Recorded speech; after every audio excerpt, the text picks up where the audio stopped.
Տարեկային ծառայության աշխատանքի շաբաթական ամփոփումներում պարբերաբար ֆիքսվում է. հայտնաբերվել է այսքան տեսակի, այսքան ծավալի թմրանյութ, այսքան մարդ է բերման ենթարկվել, այսքան գործ է հարուցվել։ Թմրանյութերի ապօրինի շրջանառությունն ազգային անվտանգությանը սպառնացող խնդրի է վերածվել վերջին տարիներին։ Կարծես մասշտաբային պայքար է գնում դրա դեմ, սակայն օրերս խորհրդարանում հրապարակվեցին վիճակագրական տվյալներ, որոնք ցույց են տալիս, որ այս հոդվածով հարուցված գործերի փոքր մասն է արդյունք տալիս։ 2023 թվականին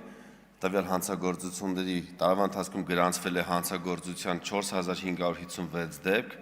որոնցից դատարան է գնացել մեղադրական եզրակացությամբ 940-ը,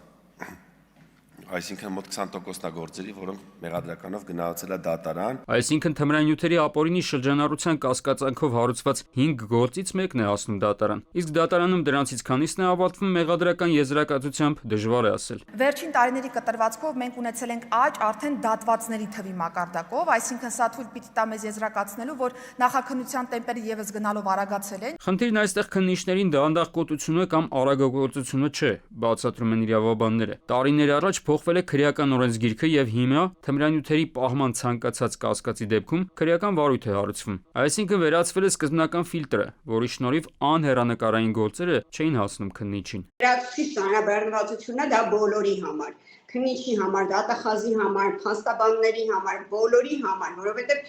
ամենատարական, չգիտեմ, այն ամենաակնհայտ դեպքերում անգամ երբ որ հանցագործության որևէ տարր, որևէ հատկանիշ տեսանելի չի,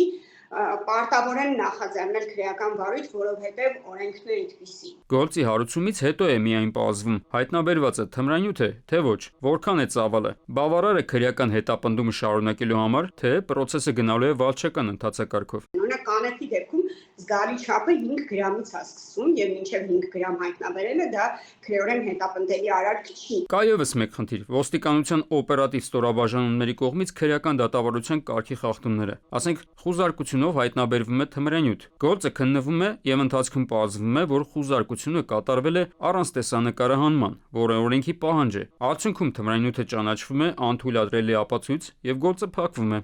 Արմեն Աթալյան, ժամը լրատվական։